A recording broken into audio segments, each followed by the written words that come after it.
Hello, and welcome back to Rise and Lead Women's Leadership Perspectives. I am your host, Cherie Wiley, founder and CEO of Diverse Perspectives, where we are committed to empowering growth, transforming lives, and reimagining success one client at a time. I am so excited to be back with you for season two. Our kickoff came out last month, and so this is the first official episode of this season.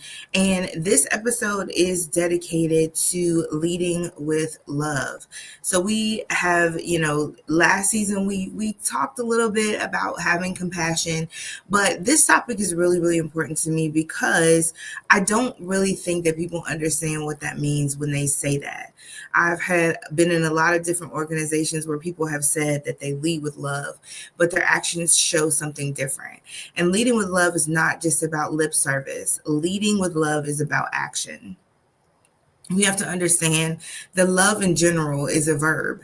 The word is a verb. It's not just something that we say. You should be showing love because that means more to anyone who is receiving on the receiving end than you just saying that you love them. What are you doing to prove it?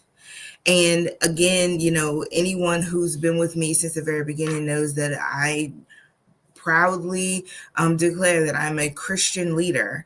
And so when I think about my Heavenly Father, when He says He loves us, He shows us that. In the beginning, God so loved the world that He gave His only begotten Son. He gave up something to show His love. And that is the model that we should follow.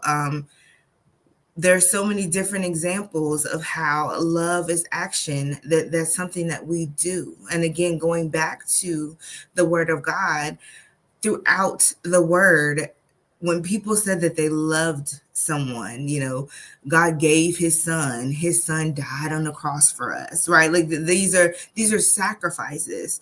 And so when we're saying that as leaders, we're leading with love, that means that our feelings cannot be what's on the forefront of our minds at all times. We have to understand that leadership should be a selfless position and a selfless role. It's a selfless act. It's an act of constantly giving of ourselves because we understand the responsibility that we hold when it comes to the people that we serve. And that removes all selfishness out of the equation. This also helps us to deal with issues like pride and issues like retaliation and being vengeful, taking everything personally, because if we're leading with love and love is at the forefront, we're going to give people grace. We're going to show them compassion. We're going to move and operate in a way that is different from the way that the world leads. And I've had a lot of conversations with clients about, if you proclaim, and again, not all of my clients are Christian clients. So, if you want to work with me and you're not a Christian, that's fine. But for those who are proclaiming they're Christian leaders and that is their path, we have a conversation about how that looks different. Because we know that the structure that is in the world is about, doing what you got to do to get ahead. If that means you got to step on people, then, so be it. If that means that you make decisions that do not consider at all how other people will be impacted, you got to do what you got to do because business is business. And, sometimes in business, people get hurt. And that is just not the way that I believe that we should be operating. I am a strong believer that yes, we have to address issues. Yes, we deal with challenges head on. Those are things that I can definitely get behind, but I cannot get behind doing harm to people and causing trauma just so that I can continue to advance or so that my company continue to advance. Because what I found is that, again, going back to those foundations that are set forth for me, that, the word says that you reap what you sow. And a lot of these companies that have been built on the backs of other people, stepping on them, stepping over them, doing people wrong in any way, eventually they fall. They may have a season of success, but eventually that rope runs out. And that is not the type of leader that I want to be, nor the type of leader that I encourage my clients to be. Because again, when we're talking about what is sustainable, God's love never changes. Again, his love never fails. And so that is the model that we follow when we're having these conversations about what leadership looks like, especially for a Christian leader. In particularly for a Christian leader, what does it look like? It looks different. And if you're not a Christian leader, but you're just someone who really has really strong feelings about, treating people well in this world, it's the same model. Is that, you want to treat people the way that you want to be treated. And again, when you take the role of leadership, you are agreeing, when you sign on to that role, you're agreeing that your decisions will no longer be just about you, and that you will take into account the people in which you are serving or which you're responsible for, because there's so much power in understanding that and knowing the connection, which we talked about. And if you have a chance to go back and look at that compassion and look at the commitment episodes, the connection between the way we treat people and treat people's desire to continue to hang in there with us, or to, to want to continue to be a part of the mission in which we're setting forth. That is part of that. People will not continue to work for you if you are the type of leader that does not understand the role that you play in the choices that you're making. And I really don't understand, and I know there's a lot of politics in leadership. I get that. I've been there, as I mentioned before. I worked in central office for a period of time, and decisions are not always fully yours, but you can decide what you stand behind and the way you go about it. If I get a directive that I have to deal with a certain situation, that's the directive. But the way that I handle the situation, that's the choice. And so I can say, I'm not going to go in here and just be like, I throw you away. You haven't done what you're supposed to do. You're fired. Get out of here.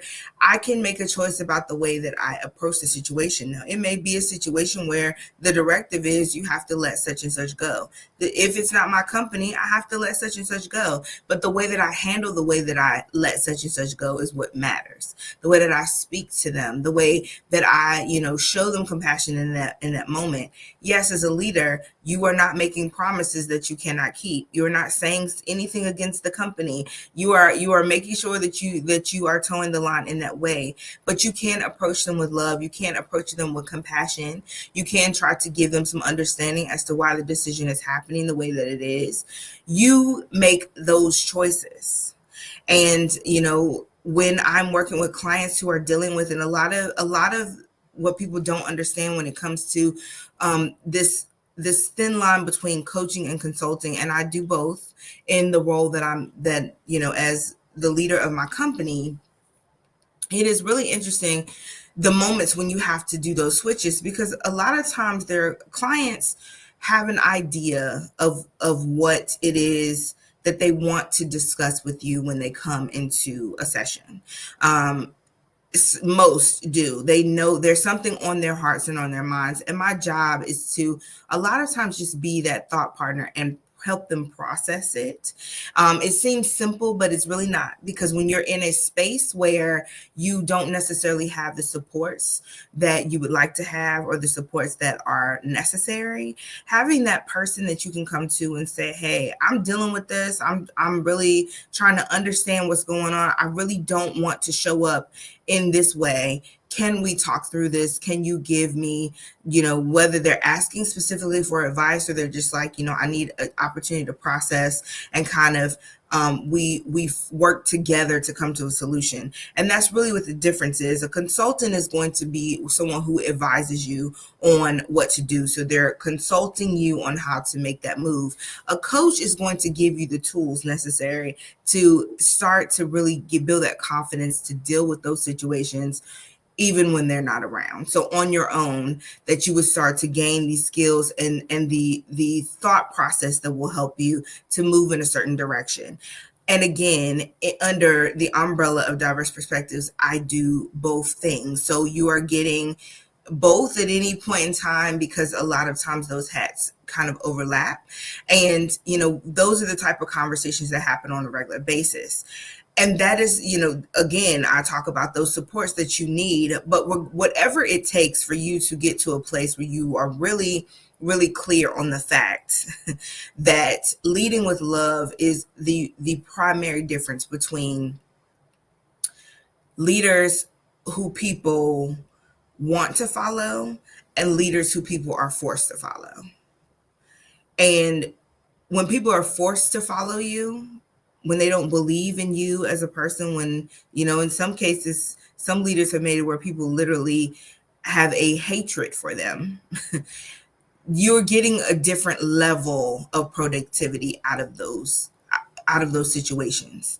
A person who is forced to follow you will give you something, but it may not be their best something. It may not be their most,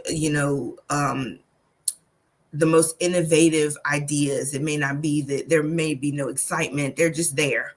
And the term silently quitting is one that has come out in the last few years, but it is a symptom of being forced to follow a leader that you don't believe in, because you get to a place where you're going through the motions, but you do not want to be in these spaces. It is absolutely the opposite of what it is that you want. And so you just do it because you have to, because you need to pay your bills, because you need a job, whatever the case may be. And there's some people who are in that mode for many years before they transition, and it could be for a lot of different reasons. But when you are the type of leader that people want to follow, that people believe in you, not just what you say, but they believe in you because of your consistency, because of the confidence that you bring to the table, because you are compassionate, because you lead with love, because you show them the way, because they know if you say that you're going to do something, you're going to say. That integrity is something that you walk in each and every day.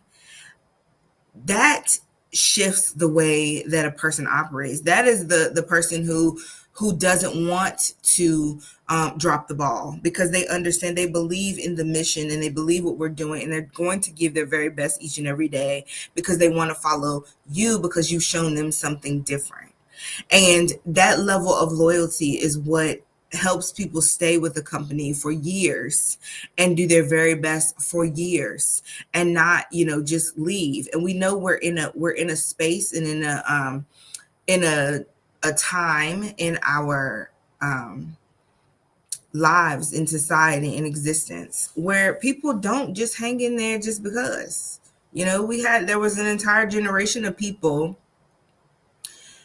30 years ago who would stay in a job forever, even if they hated it. It was like, we'll just deal with it. That's not what we're dealing with today, because people understand, for one, that they have options, and this self-help, self-care movement, mental awareness, mental care movement has really taken off, and people are starting to realize that jobs are impacting their mental health on a level that cannot be comparable to most things, because most of us are at our jobs more than we're in our just everyday have fun, worry-free existence, right? And so why would you want to go somewhere every day where you're absolutely miserable? You wouldn't. And because you don't have to, people aren't.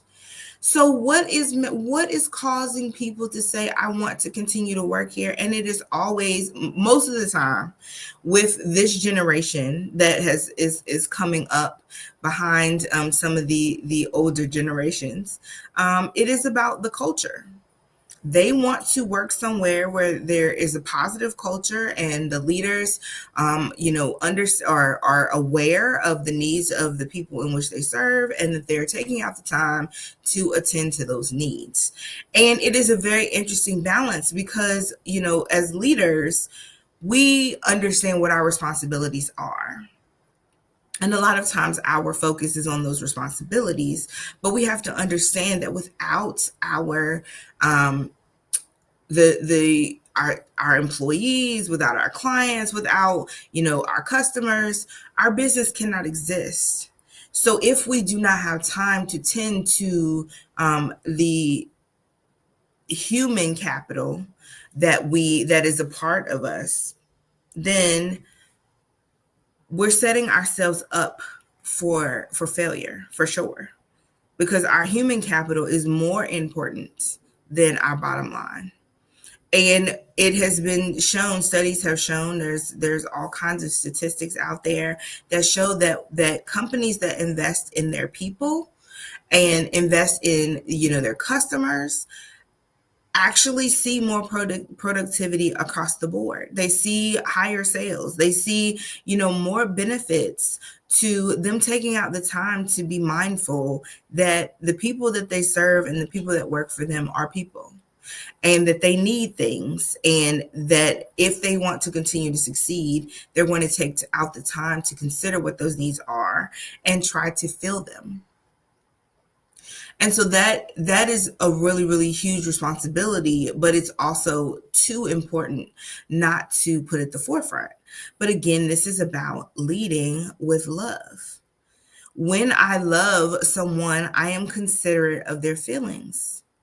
I am considerate of how my actions impact them. This is why in relationships, if it's one thing to say you love someone, but if you really love that person, you're not going to cheat on them because that's harmful to them. It's hurtful. And cheating is an act of selfishness, not selflessness. And it's comparable to what we do in business. If we really say that we care about the people that we serve and we care about our employees, we are not going to make decisions that we know could harm them. We're going to consider, if I do this, how is it going to impact this group of people? And if your reasoning is because it's a good business move, then I would always advise, and this is what I do, before I make a decision that it will definitely impact other people, I first pray to be sure that I'm getting the okay spiritually that this is what should happen. And then I have conversations before I make a huge move. Let's talk about what this thought is. And if you are very clear, or the understanding is that this is not what's best for my employees, not what's best for my company, then let's have discussions about what some alternatives might be that might be a better fit for what it is that we might want to do. And I also throw this out there, that if in your prayer time, what you're hearing is that you should make this move, then also being very transparent about that as well. Because I personally am a big proponent that if, God tells me specifically that there's something that I should be doing or a move that I should be making, then I'm listening to him because he knows more than I know. But I'm going to give the courtesy to others to let them know what it is that is going on that may impact them in some way.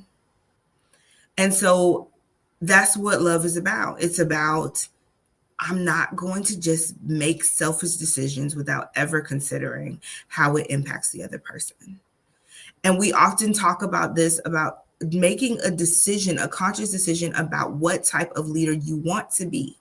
Because if you are the type of leader who does not care whether or not your decisions impact other people, and you're okay with that, then that's your bag. And whatever happens after that is completely your decision, because we all have free will and we all have choices.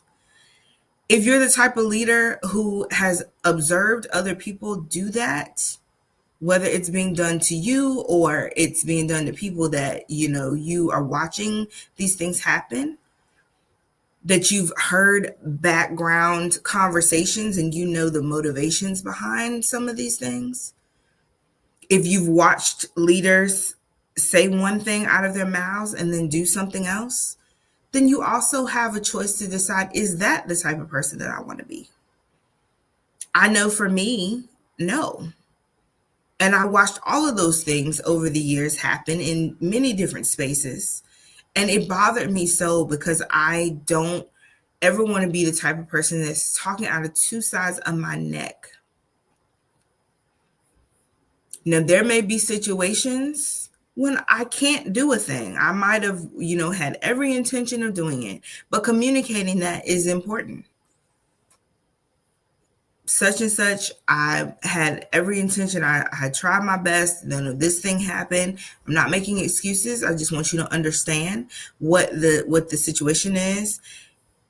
If this is I checked in with this person because I'm not the person that makes all the decisions. In my company, yes, but in business, no. Right. And so, I mean, outside business. So any outside job, any place that I work for, if I'm working under someone there, I have someone that I must answer to. And in those cases, I'm not able to do that because of XYZ. We can try to revisit this at another time. But at this time, this is just not possible. But being transparent, I've known a lot of leaders who make decisions themselves, but then throw the decision onto someone else. So I decide that what you asked for, we're not doing that. But then I come to you and say, well, the deciding power is not in my hands. It's, Miss Susie's job to make this decision. And she, after talking to her, I wanted to do it. I really did. But after talking to her, she was just like, no, this is not going to be possible. So, I would just want to apologize.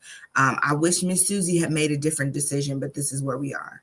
And good and well, Miss Susie doesn't have a clue what's going on, or you might have mentioned it to Miss Susie and Miss Susie never said anything because the decision was in your hands. And now you've thrown Miss Susie under the bus so that you don't have to take responsibility for it.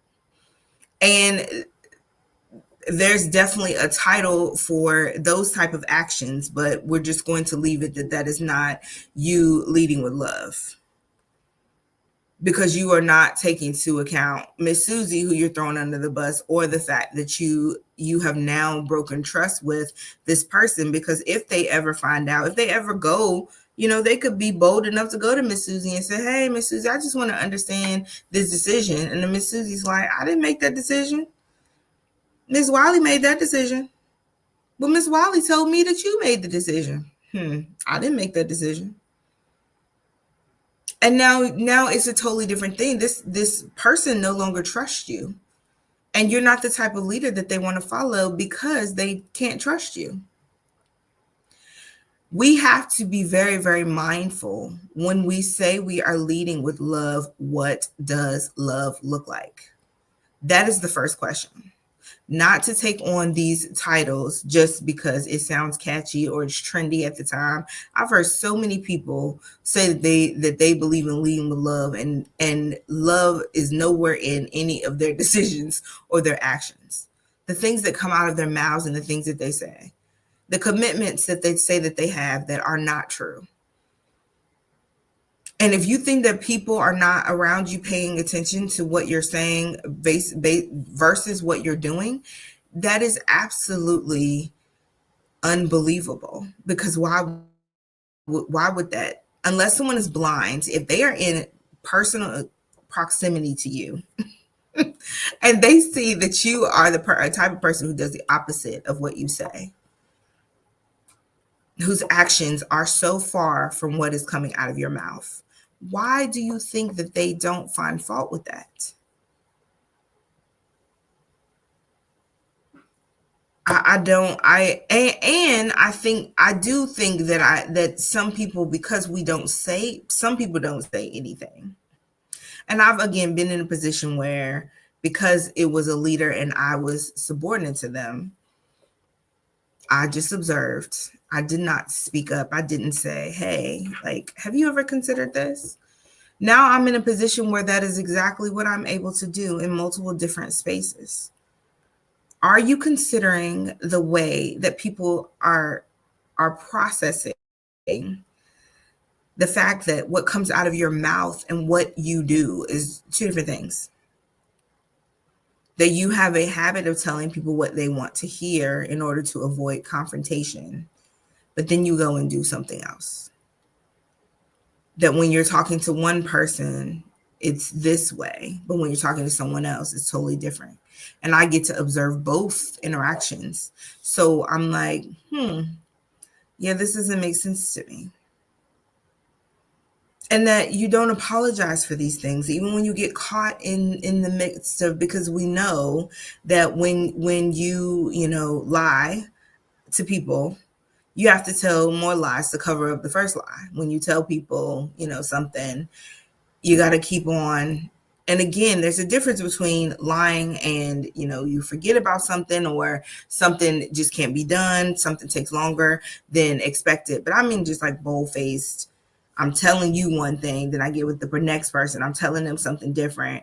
I'm making you promises and I'm making them promises. I know I just made you a promise, but and the promise that I made them is contradicting what I told you. Like, it gets so messy. And it is not a reflection of love. You are not showing someone love by letting them do whatever, by being dishonest with them, by, it is actually more loving to be honest and correct the behavior so the person can grow, than it is for you to just pacify people and let them continue down a path that is going to lead to their ultimate destruction. And understanding the difference between that is so very important. I often share with clients, you have to look at it as like parenting when we think of leadership. So for clients who are parents, they really understand this comparison. We don't let our children do whatever they want to do. I have a 3-year-old daughter.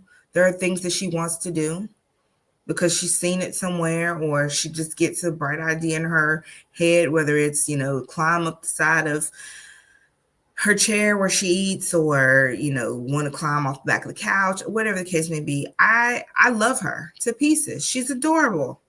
I can't just let her do that, because if she falls and hurts herself, that's on me. And I can't say, oh, well, she wanted to do it and I just love her so much, I just let her. And it'll be like, she broke her neck, she broke her arm, she broke her leg, she broke her collarbone, whatever the case may be. And it's because of your negligence. My daughter she's driving a car. She has no, if she, and again, this is an example, when she was younger, because we have a bonus daughter. She's 18 years old. She drives. But when she was younger and she was driving for during that time period, there were certain things that were responsible. You can't drive by yourself until you know how to drive and you have a driver's license and you've been free to let go. You cannot drive by yourself, because it is a safety issue, because you are not yet well equipped with the skills that are necessary for you to do this in a safe manner. Yes, I love you. Yes, I want you to enjoy your life. Yes, I want you to have fun. I also want you to live. I want you to make it home. I want you to be safe. I'm not going to let you do whatever because you want to do it, because I love you. It is the same thing when we're talking about leading with love. We correct behaviors to help people to be better because we love them. Johnny, I want you to continue to build your skill set in this company. And the way that you handle this particular assignment is not acceptable. Your due dates were late. The materials that you presented were not well organized. There were things missing. You did not check over any of your work. Some of the data seems to be made up. Like those sorts of things, we have to address those issues. First time it happens, I'm not telling Johnny to get out. I'm going to walk through with Johnny all the things that we need to work on in the future. And we're going to have a conversation about why whatever this product is not appropriate and it's not meeting the standards of the company. And then I'm going to even go so far as give Johnny a model of what excellence looks like. Now, as a good leader, I should have done this to begin with, right? So Johnny should have already been given models. And knowing that, again, the way that I conduct business and conduct my oversight, I would have already provided Johnny with examples. So at this point, the conversation may be, Johnny, I need you to go back and look at the examples that I shared with you when you first started here, when you were in your onboarding process, and we were getting you all trained and ready to go. That is your model for excellence. I need you to go back and I need you to look at what you presented, and I need you to look at this model, and I need you to resubmit this to me in a manner that is acceptable, that we can share with others.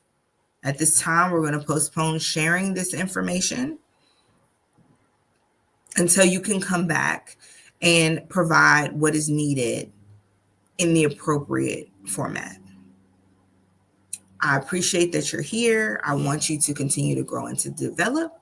And, if you have any further questions, please do not hesitate to ask. There you also have your team lead. Like, there's different ways. Sharing resources is always a great way. But I've corrected that behavior. And hopefully this is a learning process for Johnny, because he's going to have to figure out a way to resubmit this to me, and I give him a new deadline. Now, if Johnny continues to not make these marks, we are documenting these conversations. We are always having these conversations in love.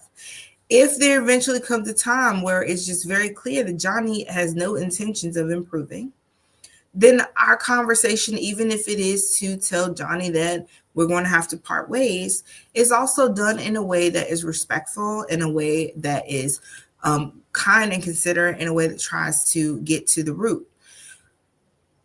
All behavior has meaning. So there may be a reason why Johnny is performing in the way that he is. And so during that process of, before we get to the place of, all right, Johnny, we're at the end of the road here, we're going to be trying to have this conversation to understand what Johnny's motivations are, why Johnny's here. Having those type of things, empathy interviews are a powerful way as a leader for you to get some understanding about what it is that's happening within your company. And I would suggest that if you are having problems with your team, that is one way to go, is to just have those conversations. And I know the word interview kind of makes it seem kind of heavy, but it really is just a conversation where there are set questions that get to what you want to understand in those moments. And so just taking out the time to have those conversations is very powerful when you are trying to move the needle or change the culture within your space. And sometimes we're in a place where we can only control the culture, right, in our own teams. You may not be able to control the entire culture, right? Because if you're working for a boss, you can't control other people, right? You can't control their actions. We can suggest to them whatever it is that we're thinking, if you're in a place for that, if you have a leader that will be open to that. I know that sometimes other leaders, you may be in a role of leadership, but you may have a leader that's over you, may have created a place where they don't want feedback, and you are very aware that the feedback that you may give may result in some sort of retaliation. And so having those considerations is important. But this conversation is not about how you want other people to lead. Now, you could possibly suggest, hey, friend leader, there's this podcast that's out there, for leaders, and it's really helped me. You might want to check it out, or if you ever think about checking it out, do it in a way that's kind of tasteful, because they may need to hear some of these conversations, right?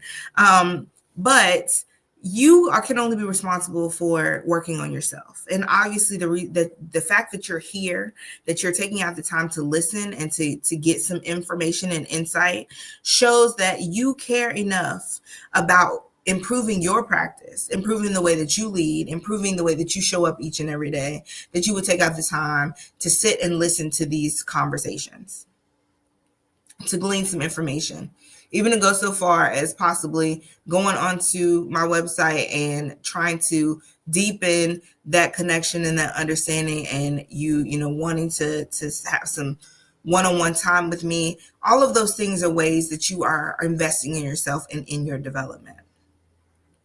We can't control other people. We can only control ourselves.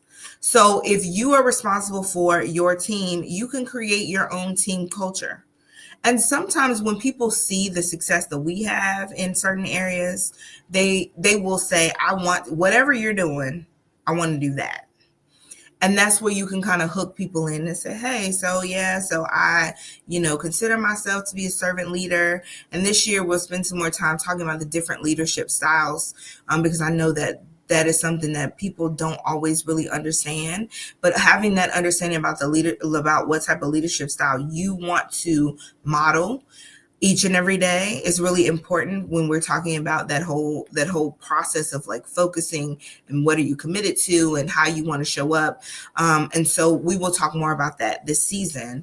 But telling them, my way or my approach is leading with love. I've created this culture within my team where we're community. We operate and flow as community. I respect the opinions of those on my team, their input and their insight. I do try to incorporate those. I give them opportunity to voice those. I give them opportunity to even practice leading on certain different tasks and things that we do. I am committed to growing the capacity of the people in which I serve. And that may be something that really impacts your leader to say, y'all are really, really doing impressive things on your team.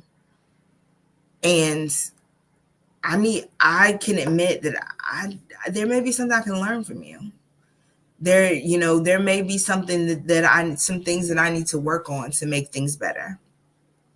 And those are really powerful moments when that happens, because then that's the inroad to be able to help with that change.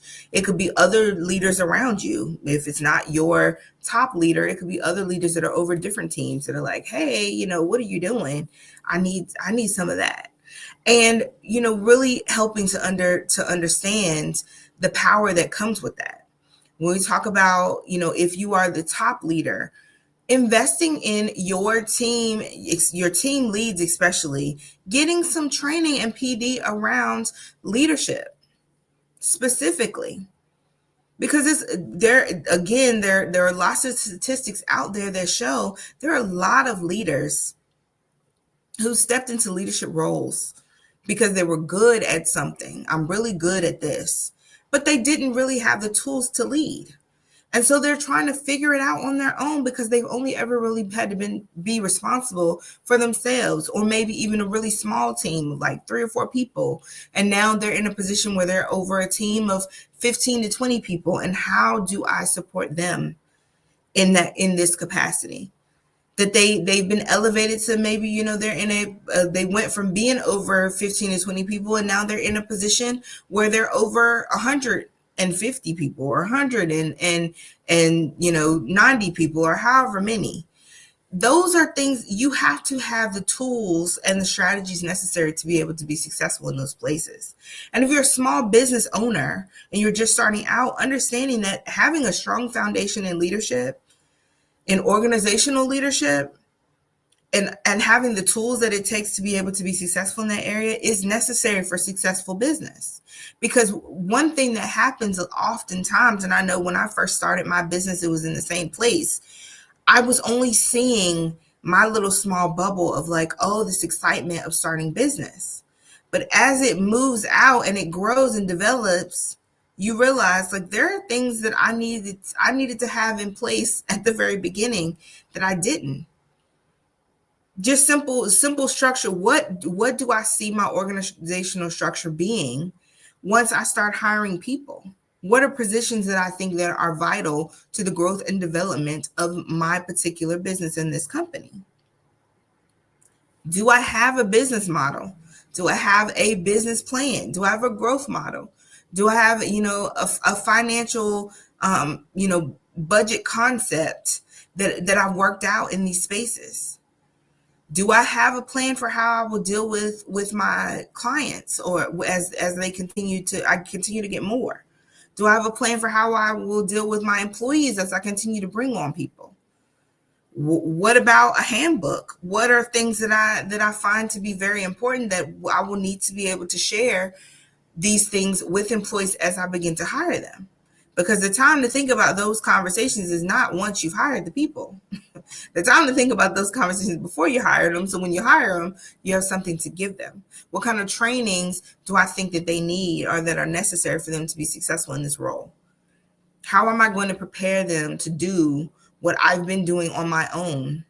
And now I'm going to share the wealth, right? And I'm going to delegate certain roles to certain people. How do they know what it is that they're supposed to do in these roles? Those are conversations that thoughts that need to happen before you get into the thick of it. But a lot of times it's an afterthought. And so knowing what to do initially is really important. So if you're in a position where you can bring in help for someone to do some training and to do some development around these areas, that is what is so vital to those shifts. And in my, in the offerings that I give training on things like leading with love. I give training on those commitments and how we set that goal setting. I give training on how we are establishing these things. And when I'm dealing with one-on-one clients, I'm helping them with the processes that are necessary. We have a checklist that they go through, and these are the things that you'll need. These are the things that I need you to be working on. These are the things that you need to be submitting. This is what you need to get. All of those things are part of what happens in that consulting / coaching experience. And whether it's me or you bring in a different company, the point is that you must have the support necessary in order for you to be able to accomplish these goals in a way that is successful. And a lot of people just, oh, well, I'll just figure it out. And you may be able to. But there are also resources available to you to help you. Because one thing I know for sure is that when you're starting a company or you're trying to improve, it is really helpful when someone can give you tools for success instead of you having to go out and try to find them yourself. I am so grateful for the opportunity that I have to have these conversations with you. And we will continue this year. I'm so excited about all the things. As I mentioned in the kickoff, we are starting this leaders book club. So I did put out the book that we are reading in February. So if you did not see that, the name of the book is Ignite Culture, Empowering and Leading a Healthy, High Performance Organization from the Inside Out. This book is by Margaret Granziano. And so, we'll read it in February. I've already put out a date, meet virtually on Facebook in March. And so if you haven't seen that, go onto the Diverse Perspectives page on Facebook and you can see the information and the event invite. Please be sure to show your interest so I can have an idea of how many ladies are willing to join. Fellas, if you want to join us, you're welcome to do so as well. For those of you, because I know there are some gentlemen who do watch the podcast. But this is, again, about us empowering each other. Rise and Lead was always established to be a community of strength. And so this is how we get stronger. We have these conversations, we read these things, we grow our minds and our understanding of what it is to lead well. And that's what it's really about, keeping that in the forefront. We know that February is people focus on love, but love is something that we should be leading with every single day of the year, not just in a particular month. That we show love to people, we show love to ourselves, we show love to one another, we empower each other, we hold each other up, and we take out the time to understand what the thing is, not just what it's called, not just what the label is, but what are we actually doing when we say that we are leading with love, when we say that we want to show up in a way that we can be proud of. What does that mean and what does that take? And it does take intentionality. It takes a lot of focus and investing in yourself. So again, you being here is your one opportunity, one of the opportunities for you to be selfish in the fact that you are taking out the time to build your capacity to then go forth and take care of other people. But leadership in itself is a selfless position where we are constantly considering what our actions are doing for others. And we are making sure that we are treating people the way in which they want to be treated, not the way we want to be treated, but the way they want to be treated. And we are mindful of what that looks like for them. Next episode, I'm so very, very excited about, and I hope that you will come back and join me. I will have two very special guests, actually three guests, because on the next episode, my husband is going to join in order for us to talk about this concept of power couples. But we're going to do it in a way that's a little bit different. So for you to really come and see, but I mentioned before in the kickoff that it's a lot of women in leadership who are really struggling with that balance between love and leading. And so there are couples out there that are doing it well.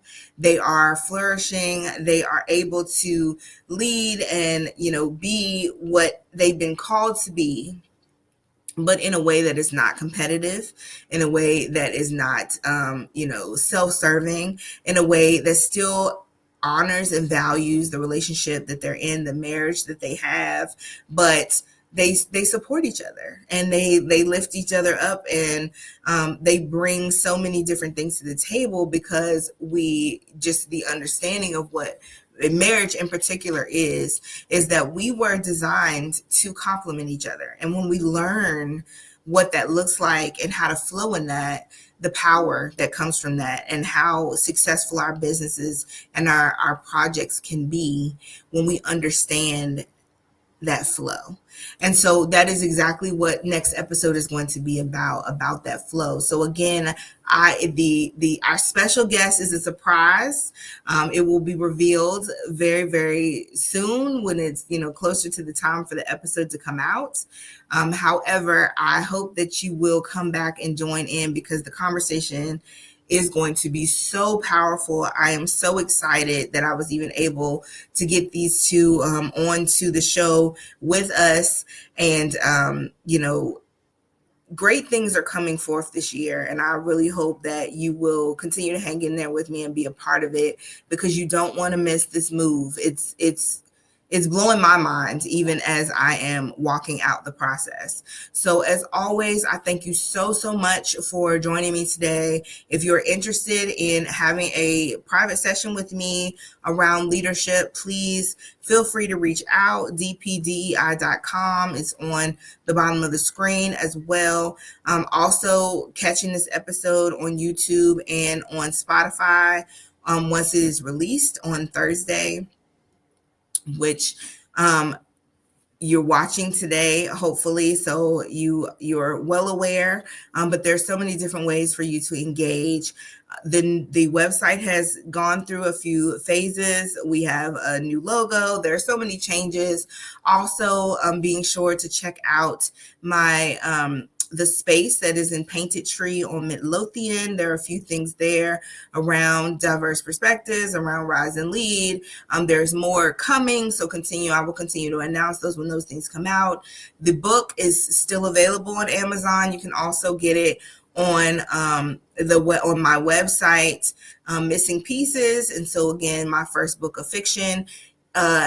In a few months, the first leadership book that I've been working on will be released, and so more information will come out about that. And so just a lot of different exciting ways to engage and to join, to be a part of it. You can subscribe to the website, and everything that is updated on there will be available to you. We also have the platforms. Rise and Lead has its own page on Facebook. You can connect with me personally on my page, which is under my name, Cherie Wiley, or you can connect with Diverse Perspectives, which also has its own page. You can do all three. It is your choice, but we are doing big things and making big moves. This year, 2025 is just getting started, but we are going strong. And that is the same encouragement that I will give to you. Don't stop moving, because there's always more. There's more for you to learn, more for you to do, more for you to manifest. And I am all for it. I am your growth consultant, and I am here to go on this journey with you. Thank you so much for your time, and I hope to see you next time.